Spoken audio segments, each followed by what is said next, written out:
घनपत सख्त खौफजदा हो गया था। उसके बरक्स बंसीलाल पुरएतमाद था। बात संभालते हुए बोला, महाराज ये सादा सा शख्स है, आपको देखकर खौफजदा हो गया। बास ने होठों पर उंगली रखकर बंसीलाल को खामोश होने का इशारा करते हुए घनपत राय से पूछा, सच बता, झाड़ियों में क्या कर रहे थे दोनों? कुछ नहीं सरकार। घनपत ने हकलाते हुए इनकार में सर हिलाना चाहा, मगर उसकी बात पूरी होने से पहले बास का हाथ घूमा। चटाक की जोरदार आवाज उभरी। घनपत राय कोहलू के बल नीचे गिर गया था। बास पिस्तौल सीधा करते हुए राय, सच बकते हो या ठोक दूं? भगवान के लिए महाराज, मैं बेकसूर हूं। घनपत बास के पांव से लिपट गया था। उसने जबरदस्ती पैसे दिए थे, मैं नहीं ले रहा था। घनपत ने जेब से तमाम नोट निकालकर बास के कदमों में रख दिए थे। मारे गए। खुद कलामी करते हुए मैं परमा की तरफ मुतवज्जा हुआ। बगैर आवाज पैदा किए, वहां नशीब में लेट जाओ, गोलियां चलने को है और ये जगह गैर महफूज है। झाड़ियों से चंद कदम के फासले पर नशीबी खड़ा था। झाड़ियां गोली को नहीं रोक सकती थी, इसलिए मैंने योरश करने से पहले परमा को महफूज करने का सोचा। बगैर कोई सवाल किए वो सुरात से उठी और झाड़ी की आड़ में रहते हुए मस्कुरा गड़े की तरफ पड़की। मुसलसल मार्का आराई से वास्ते की बदौलत उसमें थोड़ी बहुत समझदारी तो आ ही गई थी। मैं बास और घनपत राय की तरफ मुतवज्जा हो गया। घनपत राय ने राज उगलने में कुछ ज्यादा ही जल्दबाजी दिखाई थी। ये तो अल्लाह का शुक्र था कि अब तक बाजी मेरे हाथ में थी। बास होंठों पर जहरीली मुस्कुराहट बखेरते हुए उकड़ों बैठ गया था। उसका हाथ घनपत के सर पर पहुंचा। भगवान ने मंच के भाग में बिपता नहीं लिखी होती, मगर लोभ उसे नर्क के दरवाजे तक ले जाती है। बास के अंदाज से लग रहा था घनपत के डर तक पहुंच चुका था। मजीद देर करना खुद को फंसाने के मुतरादिफ था। साइलेंसर लगा पिस्तौल काफी देर से जेब से निकलकर मेरे दाएं हाथ में मुंतकिल हो चुका था। इन चारों को हलाक किए बगैर भागना मुमकिन नहीं था। फासला इतना ज्यादा ना था कि पिस्तौल की गोली के जाया हो जाने का खदशा होता। मैंने सबसे पहले बास पर निशाना साधा था। वो घनपत राय की बुजदिली पर महसूस हो रहा था और यकीनन उसका इरादा बंसी और घनपत राय को पूछकछ के बाद हलाक करने का था। किसी मजलूम की जरा सी गलती भी वो कहाँ बर्दाश्त कर सकते थे। यह भी मुमकिन था वो मालूमात उगल कर इनसे तारुज न करता, मगर उसकी उम्मीद चंद फीसद ही थी। बास के घनपत राय के बालों को सहलाते हुए हाथ ने जैसे यकजा होकर उसके प्रागंदा बालों को मुट्ठी में जकड़ा। मैंने लबलबी दबा दी। वो उकड़ों बैठा था। माथे पर लगने वाली गोली ने उसे कोलुओं के बल नीचे गिराया और जमीन पर लंबा होते हुए उसका जिस्म अजियत से तड़पने लगा। मैं उसका अंजाम देखने को रुका नहीं था। फौरन ही अपनी शस्त्र दूसरे और फिर तीसरे की तरफ मोड़कर मुसलसल लबलबी दबाता गया। ड्राइवर ने अक्लमंदी का मुजाहरा करते हुए मुखालिफ जानिब उतरने की कोशिश की थी, मगर उसके नीचे उतरने से पहले मुझे गोली चलाने का मौका मिल गया था। अलबत्ता उसके झुके होने की वजह से सर के बजाय उसकी पुश्त निशाना बनी थी। पहली गोली उसकी पीठ में लगी। वो तड़प कर सीधा हुआ और अगली गोली ने गर्दन से पार होकर उसे ऊंधे मुंह गिरा दिया था। बंसीराम ट्रक की आड़ में हो गया था, जबकि घनपत राय घुटे घुटे अंदाज में चीख रहा था। मैं भागकर झाड़ी से निकला और उसके करीब पहुंचते हुए घुराया, चुप करो बेवकूफ, तुम्हारी वजह से इन्हें कत्ल करना पड़ा। महाराज भगवान के लिए क्षमा कर दो। घनपत की हालत पतली थी और धोती से बहता पानी जाहिर कर रहा था कि मामला उसकी बर्दाश्त से बाहर हो गया था। मैं बरहम हुआ, ये पैसे उठाओ और फौरन से पहले यहां से दफा हो जाओ, और अगर किसी से भी जिक्र किया तो जिंदा नहीं छोड़ूंगा। पैसे मुट्ठी में दबाकर वो भाग पड़ा था। इतना खौफजदा होने के बावजूद उसने पैसों से दस्तबरदारी गवारा नहीं की थी। उससे अंदाजा किया जा सकता है कि लोगों के लिए दौलत कितनी अहमियत की हामिल होती है। मैंने परमा को आवाज दी, राजकुमारी आ जाओ, और ड्राइवर की लाश उठाकर जीप से नीचे फेंक दी। उसने चेहरे पर मफलर लपेटा हुआ था जो अफरा तफरी में सीट पर गिर गया था। मफलर उठाकर मैंने गले में डाल दिया था। सर्दी के मौसम में मफलर का इस्तेमाल आम हो जाता है और शनाख्त छुपाने को यह कारामद चीज है। बंसीलाल ने झिझकते हुए पूछा, महाराज अगर इजाजत हो तो मैं चला जाऊं?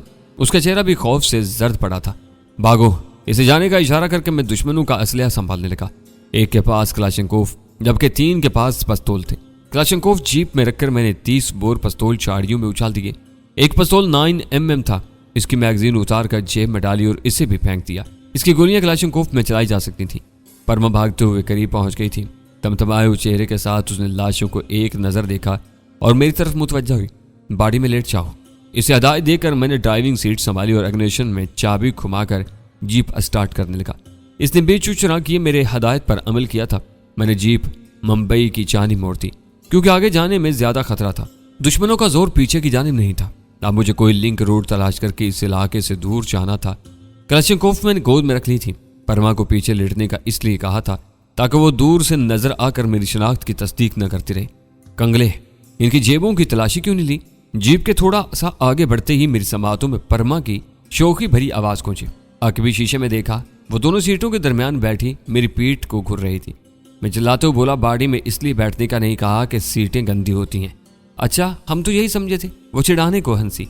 नीचे लेट जाओ ताकि दूर से किसी को नजर ना आ सको। दुरुस्ती से कहते हुए मैंने ब्रेक पर हल्का सा दबाव डालकर रफ्तार कम करते हुए मोड़ काटा और जीप के सीधा होती रफ्तार बढ़ा दी। आपके अंदेशों का सबसे बड़ा मसला ये है कि कमबख्त सच ही निकलते हैं। वो मुंह बनाते हुए लेट गई थी। मैंने ड्राइवर का मफलर चेहरे के गिर्द लपेट लिया था। दुश्मनों की लाशें मैं सड़क किनारे ही छोड़ाया था। आम शहरियों से बाइक था कि पुलिस के चक्रों में पड़ते मैंने भी लाशें छुपाने में वक्त ज़ाया नहीं किया था। किसका कोई खास फायदा नहीं नजर आ रहा था। एक तरबियत याफ्ता शख्स तेज रफ्तारी में भी दुरुस्ती का ख्याल रखता है। एक आम आदमी और हम में सोचने ही का फर्क होता है। मुख्तलिफ हवादिस और वाक़यात का सामना कर करके हम में हौसले और जुर्रत के साथ बर वक्त फैसला करने की सलाहियत भी पैदा हो जाती है। चंद किलोमीटर के बाद मेरे करीब से काले रंग की 3 कारें तेज रफ्तारी से गुजरी। मुझे लगा इनमें एजेंसी के लोग सवार हैं। वो हमसे तारुज़ किए बगैर आगे निकल गए थे। मजीद चंद किलोमीटर जाने के बाद वही चौकी आ गई जहां से हम वापस भागे थे। 5 चेक पोस्ट कायम थी। पुलिस की वर्दी के अलावा 3 सिविल कपड़ों वाले भी नजर आए। जब मैं करीब पहुंचा तब वो मुंबई से आने वाली एक मुसाफिर बस की तलाशी की तरफ मुतवज्जा थे। मैं इन पर सरसरी नजर डालकर आगे निकल गया। वहां से बखारियत गुजरने पर मैंने बेसाख्ता गहरा सांस लिया था। उम्मीद न थी कि इतनी आसानी से इनके घेरे से निकल जाएंगे, मगर उन्होंने बुनियादी गलती यह की थी कि सारी तवज्जो आगे की तरफ मरकूज रखी थी। इनके ताईं हमने इसी सड़क पर आगे बढ़ना था। यकीनन आगे सड़क पर खातर खा रुकावटों ने मौजूद होना था। इस इलाके में भी अब बहुत ज्यादा टोलियों ने मटर गश्त शुरू कर दी होगी। गुमानी गालिब यही था कि वो जल्द ही घनपत राय तक पहुंच जाते, मगर उसे काम की बात नहीं उगलवा सकते थे। बंसीराम से भी राज रखना वाइद था कि अगर वो दोनों ना भी बताते तब भी सड़क किनारे पड़ी 4 लाशें ज्यादा देर छुप नहीं सकती थी। जिन गाड़ियों पर मुझे एजेंसी वालों का शुबा गुजरा था, अगर वो हकीकत में एजेंसी ही की गाड़ियां थीं तो अब तक इन्हें मेरे पीछे रवाना हो जाना चाहिए था। इस लिहाज से इस सड़क पर मजीद चलना मुनासिब न था। मैं कसारा गांव से मुंबई की तरफ आ गया था और तेज रफ्तारी से जीप भगाए ले जा रहा था। साथ साथ मेरी निगाहें किसी मुनासिब मकाम की तलाश में भी सरगर्दां थी। दाएं जाने भी एक लिंक रोड नजर आया। मैं जीप की रफ्तार कम करते हुए लिंक रोड पर चढ़ गया। जाने किस वक्त ताक्कुब वाली गाड़ियां पीछे पहुंच जाती, इसलिए एहतियात रखना जरूरी था। सड़क के जवानी में आबादी मौजूद थी। मैं तेज रफ्तारी से आगे बढ़ता रहा। मुसलसल जागते हुए 24 घंटों से ज्यादा हो गए थे। मेरी तो खैर थी, परमा का मसला गंभीर था। मैं कोई ऐसी जगह ढूंढना चाह रहा था जहां कम अज कम वो अपनी नींद पूरी कर ले। सड़क पर ट्रैफिक को देखकर मुझे इत्मीनान हो गया था कि जीप अकेली होने की वजह से लोगों की निगाह का मरकज नहीं बन सकती थी, वरना अकेली गाड़ी का गुजरना कई लोगों की यादाश्त में सब्त हो जाता है और तफ्तीश करने वालों को अंदाजा लगाने में आसानी रहती है। इसके बरक्स गाड़ियों की आमदोरफ्त जारी हो तो जीप का गुजरना इतना आम हो जाता है कि मुश्किल ही से किसी को याद रहता है। एक जनरल स्टोर के सामने से गुजरते हुए मैंने खाने पीने की अशिया खरीदने की नीयत से ब्रेक लगाए। अकबी जानिब देखने पर मुझे हंसी आ गई थी। परमा सीटों के दरमियान सुकड़ी सिमटी गहरे गहरे सांस ले रही थी। नींद भी अजीब चीज है कि सूली पर भी इंसान का पीछा नहीं छोड़ती। वो जिस तबके से ताल्लुक रखती थी उसका यूं जीप की बाड़ी में सोना एक अजूबा ही तो था। इसे जगाए बगैर मैं स्टोर की तरफ बढ़ गया। पानी की 3-4 बोतलें, बिस्किट के पैकेट, पेस्ट्री, निमको, केक और ऐसी चंद अशिया खरीद कर मैं वापस मुड़ आया। आगे की सूरत हाल का कोई पता नहीं था। परमा के लिए भूखा प्यासा रहना बहुत मुश्किल था और मैं नहीं चाहता था कि खुराक की कमी के बायस वो चलने ही से रह जाए। सामान के शापिर मैंने SR1 के बैग के साथ अगली सीट पर रखे और अग्नेशन में चाबी घुमाने लगा। परमा जोर से बुड़बुड़ाई। कर्रल लेने की कोशिश में उसका हाथ सीट से टकराया और वो उठ बैठी। अंगड़ाई लेते हुए मुस्तफसर हुई, ये कौन सी जगह है? कोई पता नहीं। जूस उसकी जानिब बढ़ाकर मैंने जीप आगे बढ़ा दी। जूस पकड़ते हुए उसने पूछा, अब हम सीट पर बैठ सकते हैं? मैंने इस बात में सर हिलाया। सामान अकबी सीट पर रखकर आगे आ जाओ। शुक्रिया, शौकी से कहते हुए उसने SR1 का बैग और खुराक के शाह पर अकबी निशिस्त पर रखे और खुद आगे बैठ गई। मैं बिस्किट का एक बड़ा पैकेट खोलकर मैदे की दिलजोई में मसरूफ था। बर्गर वगैरह नहीं थे इनके पास। जनरल स्टोर के साइन बोर्ड पर नजर दुराते उसने बिस्किटों की तरफ हाथ बढ़ाया। पेस्ट्री, केक, चिप्स वगैरह भी लिए हैं। अच्छा, दिलचस्पी से कहते हुए शापरों की तलाशी लेने लगी। तमाम शाप पर कंगाल कर उसने चिप्स का एक पैकेट खोला, दोनों पाउंड डैशबोर्ड पर रखे और सीट से टेक लगाकर बाएं हाथ से खाने लगी। गाये गाये जूस का घूंट भी भर रही थी। इस तबके के लोग डिब्बा पैक ग़िज़ाओं के ज्यादा आदी होते हैं और हम जैसे सफेद पोश और मुफलिस को जब तक गंदम की रोटी ना मिले हमारी हाथ ही गीली नहीं होती। बिस्किट खाकर मैंने पानी की बोतल को मुंह लगाया। इस दौरान हम मुंबई दिल्ली हाईवे पर पहुंच गए थे। पहले हम मुंबई आगरा नेशनल हाईवे पर महवे सफर थे। मुंबई दिल्ली हाईवे भी बड़ी सड़क है। मुझे इस पर सफर करना मुनासिब न लगा और मैं मगरिब की जानिब बढ़ता रहा। एक पेट्रोल पंप से मैंने जीप की टंकी भी भरवा ली थी। वहीं मैंने क्लाशनकोफ जीप की अकबी सीट के नीचे मुंतकिल कर दी। गो जीप के जरिए हमें ढूंढना आसान हो जाता, लेकिन इसे छोड़ने की हालत में भी हम नहीं थे और मुझे कोई मुनासिब तजवीज़ भी सूझ नहीं रही थी। मुंबई दिल्ली हाईवे से आगे 20-25 मिनट के बाद मैंने जीप का रुख शुमाल की जानिब मोड़ दिया। परमा ने पूछा, अब तो खतरे से निकल आए हैं ना, और आगे इसी जीप पर सफर करेंगे? मैं नफी में सर हिलाया। ऐसा बिल्कुल भी नहीं है। पता है आपकी सबसे बुरी आदत क्या? शापर को गोद में रखकर वो कुछ और खाने को ढूंढने लगी। मैंने मुंह बनाया। मेरी बुरी अच्छी आदत से आपको क्या लेना देना? इकट्ठे सफर कर रहे हैं, इतना ख्याल तो रखना पड़ता है ना जी। निम्को का पैकेट पसंद करके उसने शापर को अकबे निशिस्त पर रख दिया। मुझे छोड़ें, आप अपना ही ख्याल रख लें, काफ़ी है। उसने तबसरा किया, अगर मजबूरी ना होती तो यकीनन आपकी माहियत में चंद कदम भी हमें लेना दुश्वार हो जाता। मैंने क्या खा बुलंद किया। चलो किसी बहाने आपका साथ तो मुयस्सर हुआ। वो मुकम्मल संजीदगी और फखर से बोली, इसीलिए तो कहते हैं इससे अपनी खुशकिस्मती जानो और अपने खुदा का शुक्र करो।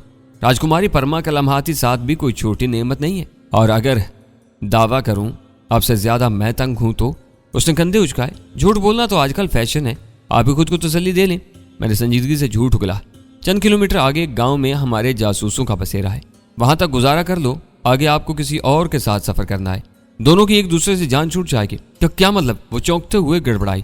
पश्तो में तो नहीं कहा, सलीस उर्दू बोली है कि चंद किलोमीटर बाद मेरी खुशकिस्मती का खात्मा हो जाएगा, वहां से आगे आप किसी और के साथ जाएंगी। उसने इनकार में सिलाए, नहीं नहीं, हम आपके अलावा किसी पर एतबार करने को तैयार नहीं। मैंने बेनियाजी जाहिर की, इस मामले में मुझे बेबस समझो। वो रुहानसा हुई, हम किसी और के साथ नहीं जाने वाले। मेरी नज़र रेलवे स्टेशन के साइन बोर्ड पर पड़ी। गो रेल की पटरी हमारे साथ साथ जा रही थी, मगर स्टेशन को देखकर मुझे रेलवे में सफर का ख्याल आया था। जीप पर हर वक्त खतरे में रहते, मगर रेलवे स्टेशन जाने से पहले हमें कपड़े तब्दील करने की जरूरत थी। परमा की जीन्स दागदार मिट्टी मिट्टी हो रही थी। हल्के गुलाबी रंग की जर्सी की हालत भी अबतर थी। रेशमी बाल उलझे हुए और बेरौनक लग रहे थे। मेरे कपड़ों की हालत भी कुछ अच्छी न थी। इन कपड़ों में हमारे पहचाने जाने का इम्कान भी काफ़ी ज़्यादा था। दोपहर ढल रही थी और सर्दी में भी इजाफा होने लगा था। मेरा हल्का फुल्का कोट और परमा की जर्सी सर्दी का मुकाबला नहीं कर सकती थी। बड़ा ओवरकोट तो भाग दौड़ की नज़र हो गया था। थोड़े फासले पर आबादी नजर आ रही थी। मैं आगे बढ़ गया। रेल या बस वगैरह में सवार होने से पहले अपना हुलिया दुरुस्त करना जरूरी था। 7-8 किलोमीटर के बाद एक और रेलवे स्टेशन का साइन बोर्ड नजर आया। इसके साथ ही बोईसर बस स्टैंड का साइन बोर्ड नजर आ रहा था। बस स्टैंड 2-2.5 फरलांग आ गया था। इसके करीब से गुजरकर मैं दाएं बाएं का जायजा लेता हुआ धीमी रफ्तार से चलता रहा। किलोमीटर 1.5 किलोमीटर फासला तय करके दाएं जानब दुकानें नजर आईं। मैंने जीप उधर ही मोड़ थी। थोड़ा सा आगे जाते ही BARC शॉपिंग कम्प्लेक्स की शानदार इमारत नजर आई। मैंने जीप पार्किंग में रोक दी थी। परमा अब तक मुंह सुजाए बैठी थी। चलो। SR1 का बैग और शापर उठाकर मैंने उसे नीचे उतरने का इशारा किया। कह दिया ना किसी और के साथ नहीं जाएंगे। वो मुंह बसोरे रोने पर तैयार थी। मैं शोख लहजा में बोला, इतनी मुश्किल से हिफाजत करके आपको यहाँ तक लाया हूँ, पागल हूँ जो किसी और को सौंप दूंगा। उसके चेहरे पर रौनक उभरी। सच? खुशी से चहकते हुए वो नीचे उतरी। हम अच्छी तरह जानते थे आप ड्रामा कर रहे हैं। अब बताओ खुशकिस्मत कौन है? शॉपिंग कम्प्लेक्स का रुख करते हुए मैंने शौक लहजा में पूछा। वो मुतरन्नुम हंसी उछालते हुए बोली, आप अच्छी तरह जानते हैं। थोड़ी देर बाद हम जरूरत का सामान खरीद कर बाहर निकल आए थे। अपनी जीप और क्लाशिंकोफ वहीं छोड़कर मैंने एक टैक्सी रोकी और ड्राइवर को किसी अच्छे से होटल का बताकर अंदर घुस गए। 15-20 मिनट के बाद उसने हमें दरमियाने दर्जे के एक होटल के सामने उतार दिया था। नीचे उतरकर मैंने टैक्सी वाले को रुखसत किया। परमा ने पुरशोक लहजा में कहा, रात यहाँ गुजारेंगे? मैं नफी में सर हिलाया, यहाँ लिबास वगैरह तब्दील करके निकलते हैं। वो मुल्तजई हुई, हम सख्त थके हुए हैं, प्लीज़ आज यहीं रात गुजारने दें। मैंने उसे दबे दबे लहजा में डांटा। बेवकूफ़ लड़की, दुश्मन बावले कुत्तों की तरह हमारी तलाश में सरकर्दा है और कोई आम दुश्मन नहीं है। ज़ेर ज़मीन हल्कों के साथ सरकारी ताकतें भी हमारे खिलाफ हैं। आपसे मिन्नत करना ही फजूल है। जलाते हुए कहकर उसने चुप साथ दी। अपना शनाख्ती कार्ड इस्तकबालिया काउंटर की तरफ बढ़ाते हुए मैं पुरएतमाद लहजा में बोला, mister and missus Anoop Mishra, एक रात के लिए कमरा चाहिए। जी सर। शनाख्ती कार्ड पकड़कर वो रजिस्टर में इंदराज करने लगा। हमारी दगरगुं हालत की वजह से उसके चेहरे पर हैरानी नमूदार हुई थी, मगर उसने इस्तफसार से गुरेज किया था। यही हैरानी हमें खरीदारी करते वक्त सेल्समैनों के चेहरे पर भी नजर आई थी। और इस होटल में घुसने का मकसद भी लोगों की निगाहों का मरकज बनने से बचना ही था। परमा मुझे तेज नजरों से घूरने लगी। यकीनन मिसेस अनूप मिश्रा का लक़ब उसे पसंद नहीं आया था, लेकिन खैरियत गुजरी कि बेवकूफ़ ने किसी हमाकत का इर्तिकाब नहीं किया था। किराया पेशगी वसूल करके इस्तकबालिया ने एक चाबी मेरी तरफ बढ़ाई और रहनुमाई को एक बैरा साथ कर दिया। बैरा हमारा सामान उठाकर आगे हो गया था। दूसरी मंजिल पर कमरा नंबर 32 के सामने खड़े होकर बैरे ने मुझसे चाबी ली और दरवाज़ा खोल दिया। दरमियानी मालियत का नोट बैरे को पकड़ाकर मैंने उसका आइज़े भरा शुक्रिया वसूल किया और उसे रुखसत करके दरवाज़ा कुफल कर दिया। क्या बकवास कर रहे थे? हम मिसेस अनूप मिश्रा हैं? बैरी के गायब होते ही वो फट पड़ी थी। आप सिर्फ अहमक हैं, चिल्लाते हुए कहकर मैंने शाह पर से नए कपड़े निकाले और गुसलखाने की तरफ बढ़ गया। हम जानते हैं आप जैसों को खूबसूरत अकेली लड़की देखी नहीं कि डोरे डालने शुरू कर दिए। वो बिल्कुल संजीदा थी। इस शक्ल को कोई अंधा ही खूबसूरत कह सकता है। और अल्हम्दुलिल्लाह मैं आंखों वाला हूँ। गुसलखाने के दरवाजे पर रुककर मैं तंजिया लहजा बोला और अंदर घुसकर दरवाजा बंद कर दिया। गर्म पानी ने सारी थकन उतार दी थी। नहाने से पहले मैंने क्लीन शेव कर ली थी। हल्का फुल्का होकर निकल आया। दिमाग ताज़ा दम हो गया था। साथ ही शिद्दत की भूख महसूस हुई, मगर मैं वहां ज्यादा देर गुजारने के हक में नहीं था। परमा सोफे पर टेक लगाए बेसुध लेटी थी। जरा सा आराम मिलते ही उसे नींद आ गई थी। जब मैं इतनी थकन महसूस कर रहा था तो वो बेचारी मेरे मुकाबले में बहुत ज्यादा नर्म और नाजुक थी और जिंदगी में पहली बार ऐसे हालात से उसका वास्ता पड़ा था। मिट्टी से दागदार चेहरा, उलझे हुए बाल और मैले कुचैले लिबास में वो बेहद मासूम और प्यारी लग रही थी, यूं जैसे छोटी सी बच्ची मिट्टी में खेलकर थक कार कर लेटी हो। अगर जरा भी गुंजाइश होती तो मैं उसे जगाने की हिम्मत न जताता, मगर वहां ज्यादा देर गुजारना खतरे से खाली न था। तभी उसका बाजू हिलाने लगा। उसने हड़बड़ाकर पहलू बदला, लेकिन आंखें बंदी रहीं। परमा, परमा। मैंने ज्यादा जोर से उसका बाजू हिलाया। बड़ी मुश्किल से उसने आंखें खोली। काली से आंखों में गहरी गहरी सुर्खी छाई थी। चाय जैसी ही आंखें देखकर शायर ने कहा था, इन आंखों में सुर्ख धागे हैं, रात किसके नसीब जागे हैं। मगर मैं उसे शेर सुनाने की हालत में नहीं था। अब तक उसे मिसेस अनूप मिश्रा का तखातुब हजम नहीं हुआ था। कोई ऐसी कोशिश उसे मजीद तपा देती। वो मुल्तजई हुई, प्लीज हमें थोड़ी देर सोने दें। मैं नफी में से रिलाया, बेवकूफ़ ना बनो, यहाँ से फिल फोर निकलना है। आप जल्दी से नहा कर कपड़े तब्दील करें, बाकी आराम रेलगाड़ी में कर लेना। जालम को छोटी सी बच्ची पर तरस भी नहीं आता। दुरुस्ती से कहते हुई वो गुसल खाने की तरफ बढ़ गई। मुझे हंसी आ गई थी। उसके नहाने तक मैंने SR1 है सफरी बैग में मुंतकिल कर दी थी। राइफल का अपना बैग मैला होने के अलावा मेरी पहचान भी बन सकता था। जरूरत का दूसरा सामान भी बैग में डालकर मैं तैयार हो गया था। परमा बाहर निकली तो हुलिया बिल्कुल बदला हुआ नजर आ रहा था। हल्के भूरे रंग के शलवार सूट में वह तरोताज़ा और एकदम खिली खिली लग रही थी। आपके देखने से हमें सख्त खौफ और चिढ़ होती है। कंधों तक आते सुनहरे रेशमी बालों पर तोलिया रगड़ते हुए वो बेड के करीब पहुंची, जहाँ काले सफेद रंग का कीमती स्वेटर और एक गर्म निस्वानी कोट पड़ा था। मुझे लगा उसने थप्पड़ खींच मारा हो। सरलाजे में पूछा, और इसकी वजह? तोलिया बेड पर फेंक कर उसने जर्सी उठाने को हाथ बढ़ाए, मगर मैं लहजे में कोई ऐसी बात जरूर थी कि वो फौरन मेरी तरफ घूमी। हम मजाक कर रहे थे, शायद आपको बुरा लगा। क्या नहीं लगना चाहिए? मेरा मूड बरकरार रहा। सॉरी। वो घबरा गई थी। मैं रुख मोड़ते हुए संजीदगी से बोला, हमारे पास वक्त नहीं है, जल्दी तैयार हो जाओ। बिलाशुबा उसने बहुत बेहुदा बात की थी और मेरा बुरा मनाना बिल्कुल गलत न था। लेकिन बुरा मनाने का मतलब ये नहीं था कि मैं रूठ गया था। मेरे लिए उसकी अहमियत फ़कत इतनी थी कि उसे खैरियत से अंसारी साहब तक पहुंचाने का ख्वाह था।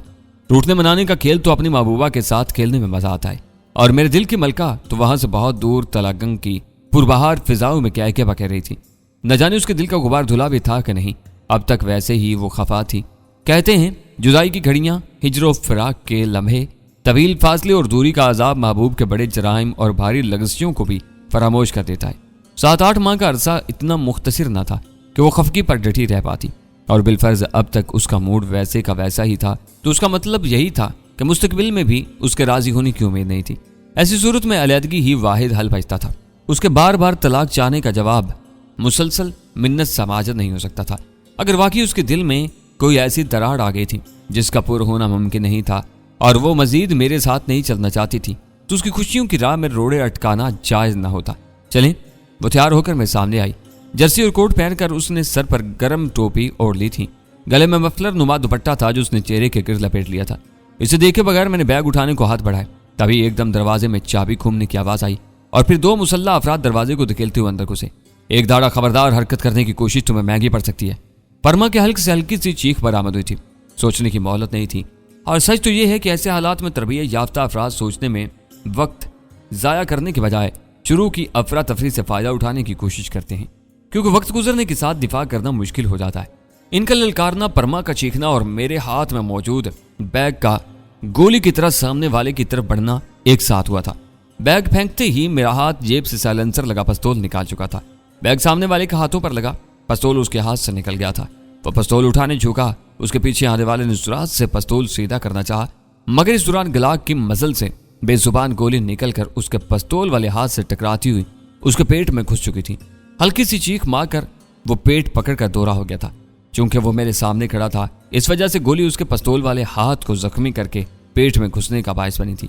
दूसरी गोली मैंने उसके दूसरे साथी के पिस्तौल पर दागी, जो पिस्तौल को गिरफ्त में लेने में कामयाब हो चुका था। गोली लगती पिस्तौल दोबारा उसके हाथ से निकल चुका था। मैंने फौरन धमकाया, जरा सी गलत हरकत तुम्हें हमेशा को बेहरकत कर सकती है। इनके वहमो गुमान में भी ये सूरताल नहीं थी। जख्मी आदमी पेट को दोनों हाथों से दबाए घुटनों के बल बैठ गया था। दूसरा कमर से खम निकालते हुए सीधा हुआ। बेहतर होगा गिरफ्तारी दे तो। मैंने कदम लेकर हाथ घुमाया। चटाक की आवाज से कमरा गूंज उठा था। किसी ने मशवरा मांगा है? वो गाल पर हाथ रख के मुझे कीना तो उस नजरों से देखते हुए रहा। बाज के हाथ बहुत लंबे हैं, इंडिया के चप्पे चप्पे में उनके वफादार मौजूद हैं। बेहतर होगा मुंह मांगी रकम लेकर लड़की को हमारे हवाले कर दो। जिस मुल्क का कहोगे बास अगले चंद घंटों में तुम्हें वहीं पहुंचा देगा। मैंने तस्दीक चाहिए तो तुम विघ्नेश शुक्ला के आदमी हो। वो इत्मीनान से बोला, विघ्नेश शुक्ला को नहीं जानता, मैं इंस्पेक्टर जमशेद अली हूँ और मेरा बास मनोज जोशी है। मैं तंजिया अंदाज में बोला, हालांकि तुम्हें भारत सरकार से अहकामात लेने चाहिए। तुमसे मशवरा या नसीहत नहीं मांगी कि अपना अकाउंट नंबर बताओ और लड़की मेरे हवाले करो। अगले 5 मिनट में तुम्हारे अकाउंट में मुंह मांगी रकम मुंतकिल कर दी जाएगी। मैं नफेतुल अंदाज में बोला, इसकी क्या जमानत कि लड़की तुम्हारे हवाले करने के बाद मुझे जिंदा छोड़ दिया जाएगा?